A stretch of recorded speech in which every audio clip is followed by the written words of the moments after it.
If you are new on our channel, please subscribe our channel ANS, support us. December 1944. Across the frozen forests of the Ardennes, the silence of winter was shattered by artillery unlike anything the Western Front had witnessed in months. Thousands of German guns opened fire at once, their shells tearing through snow-covered forests, isolated villages, and thin American defensive lines. Telephone wires snapped. Command posts disappeared beneath explosions. Entire companies lost contact with headquarters before many soldiers even understood they were under attack. For Adolf Hitler, this offensive represented one final chance to change the course of the war. His generals called the operation reckless. Fuel reserves were dangerously low. Germany's experienced manpower had been devastated after years of fighting in the Soviet Union. Allied bombers ruled the skies whenever the weather cleared. Yet Hitler believed one bold strike could fracture the Allied coalition before it reached the Rhine. The plan was breathtaking in its ambition. 3 powerful armies would smash through the lightly defended Ardennes forest, drive more than 100 kilometers to the Belgian port of Antwerp, split British and American forces apart, and force the Western Allies to negotiate peace. If the gamble succeeded, Germany might avoid total defeat. If it failed, there would be almost nothing left to stop the Allied advance into the heart of Germany. The opening attack achieved exactly what German planners hoped. Before dawn on December 16, nearly 250,000 German soldiers surged forward behind one of the largest artillery bombardments of the war. Veteran panzer divisions led the assault while infantry followed through gaps blasted into American defenses. Dense fog grounded Allied aircraft, removing one of the greatest advantages the Western Allies possessed. Confusion spread rapidly. Roads became clogged with refugees, damaged vehicles, and retreating troops. Communications collapsed across wide sections of the front. Some American units fought to the last man. Others were surrounded before they had time to organize meaningful resistance. For nearly 48 hours, the German offensive seemed unstoppable. Headquarters across France struggled to understand the scale of what was happening. Reports arriving from the front often contradicted one another. Some commanders believed only a limited attack was underway. Others warned that the largest German offensive in the West had begun. The truth was even worse. German armored columns were advancing toward vital road junctions that controlled movement across Belgium. If those intersections fell quickly, the Allies would struggle to reinforce threatened sectors before the breakthrough widened. One town suddenly became more important than almost any other location in Western Europe: Bastogne. At first glance, Bastogne appeared ordinary, a small Belgian town surrounded by forests and farmland. Yet 7 major highways converged there. Whoever controlled Bastogne controlled movement throughout the central Ardennes. German commanders understood its importance. So did the Americans. The problem was that almost no combat-ready forces were available nearby.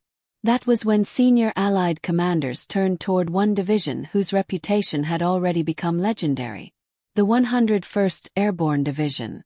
Only weeks earlier, its soldiers had endured exhausting combat during Operation Market Garden in the Netherlands. They were finally receiving rest, replacement equipment, and much-needed recovery after months of continuous operations. Their rest lasted less than a day.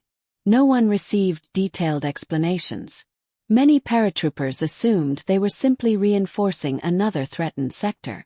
Few realized they were driving directly into what would become one of the most famous battles in American military history. The division loaded into trucks during freezing darkness. Engines struggled to start in the bitter cold. Snow covered the roads while icy winds swept across northern France. Winter clothing was scarce. Many soldiers wore standard field jackets instead of heavy insulated gear. Gloves were missing. Overshoes were unavailable for thousands of men. Ammunition and weapons were loaded first. Comfort came second. Nobody complained for long. Veterans understood that every delay meant German armored columns moved closer to their objectives. The convoy stretched for miles. Truck after truck rumbled north through villages where civilians watched silently from windows and doorways. Along the route, the men noticed something deeply unsettling. Traffic was flowing the opposite direction. Damaged American vehicles rolled south. Ambulances crowded with wounded passed continuously. Groups of exhausted infantry trudged through the snow, faces blackened by smoke and dirt. Some had lost helmets. Others carried wounded comrades across their shoulders. Many shouted warnings as the airborne convoy passed. "The Germans have tanks. They're everywhere. You'll never hold them." The paratroopers listened. No one asked the trucks to stop. They simply tightened the straps on their helmets, checked their weapons one more time, and continued toward the sound of distant artillery. For many of the younger soldiers, this would be their first experience facing a major German armored offensive. For the veterans, memories returned immediately. Normandy, Corentin, the Netherlands. Each campaign had taught the same brutal lesson. Plans rarely survived first contact with the enemy. The men of the 101st had been trained accordingly. Unlike conventional infantry, airborne soldiers expected isolation. Their doctrine assumed aircraft might scatter them across unfamiliar countryside. Radios might fail. Supply drops might miss their intended zones. Officers could become casualties within minutes of landing. Orders arrived with extraordinary urgency. Prepare immediately. Pack only what could be carried. Move within hours. Every soldier was expected to continue fighting regardless. Initiative became as important as discipline. During training, instructors constantly created impossible situations. Units found themselves separated from command. Objectives disappeared. Maps became useless. Orders changed without warning. Instead of waiting for perfect instructions, the men learned to solve problems independently. If they encountered resistance, they attacked. If bridges were destroyed, they found another crossing. If leaders fell, someone else immediately assumed command. This mindset transformed ordinary young Americans into one of the most adaptable fighting forces in the Allied armies. The evening of December 19, 1944, the race for Bastogne had become a desperate struggle. American engineers worked through the frozen night laying mines across roads, blowing bridges, and preparing defensive positions. Infantry companies occupied forests surrounding the town, often digging foxholes into ground frozen almost as hard as stone.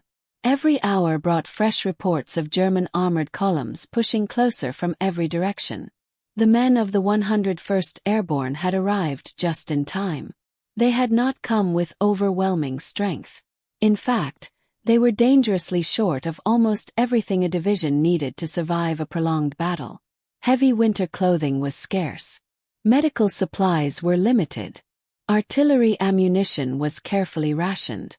Many support units had been thrown directly into frontline positions because there simply were not enough riflemen to cover the expanding perimeter. Still, no one talked about retreat. Every officer understood the importance of Bastogne. 7 roads met inside the town. If those roads fell into German hands, Hitler's armored divisions could continue driving west with far fewer obstacles. Holding Bastogne was no longer just a tactical mission. It had become essential to slowing the entire German offensive. Throughout December 20th, German pressure intensified. Reconnaissance patrols reported enemy tanks appearing along nearly every major approach. Small firefights erupted continuously in the forests surrounding the American defenses.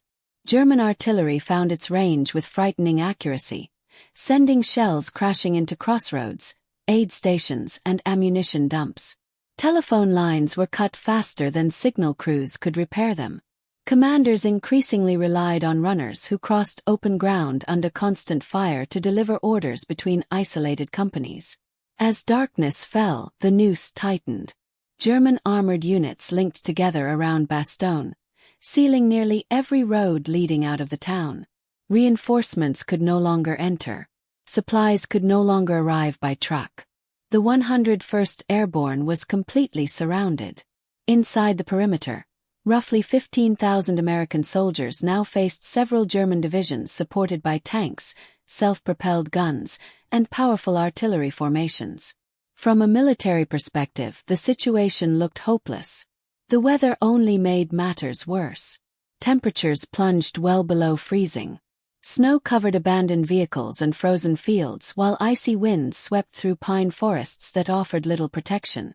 Men wrapped blankets around their boots because proper winter footwear had never arrived. Some stuffed newspapers inside their jackets for extra insulation. Frostbite became almost as dangerous as enemy bullets. Medical personnel fought an impossible battle.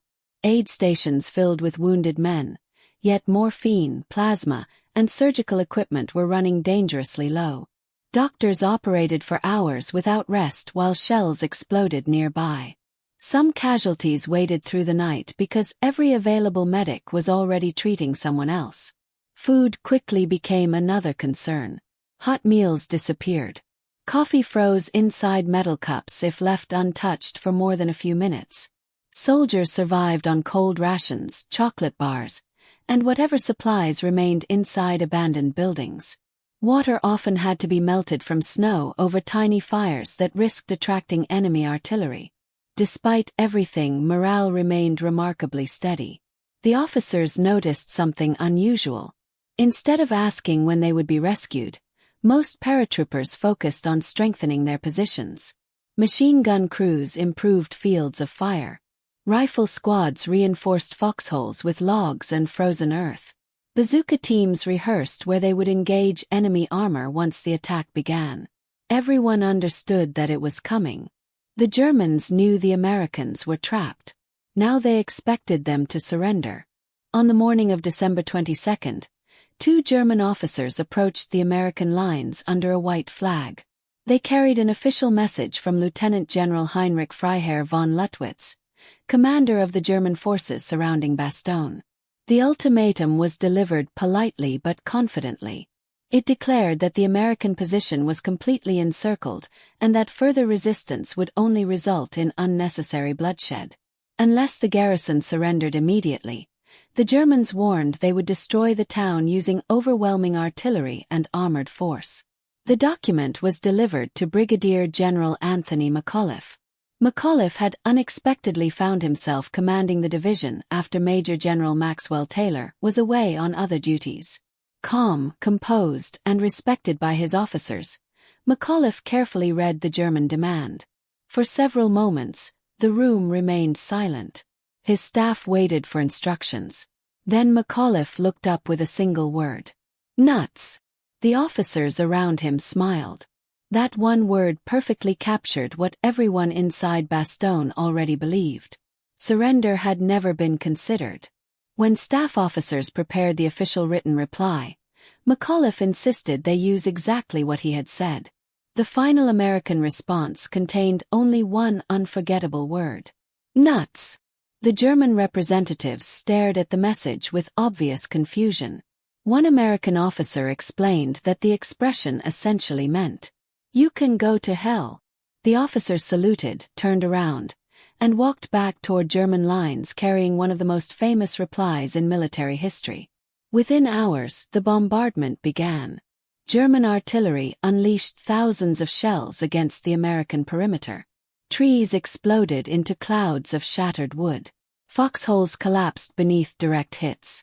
Buildings inside Bastogne caught fire as explosions echoed through the narrow streets. The shelling continued hour after hour, often without pause. Then came the infantry. Supported by tanks, German assault groups emerged from the forests and advanced toward American positions. The attackers expected exhausted, freezing soldiers with little ammunition to break under pressure. Instead, they encountered disciplined resistance at nearly every point along the line. Machine guns opened fire only after enemy infantry entered effective range. Mortar crews waited patiently before dropping shells into advancing formations. Bazooka teams remained hidden until German armor moved within striking distance. The result stunned many German commanders. Every captured trench seemed to require extraordinary effort.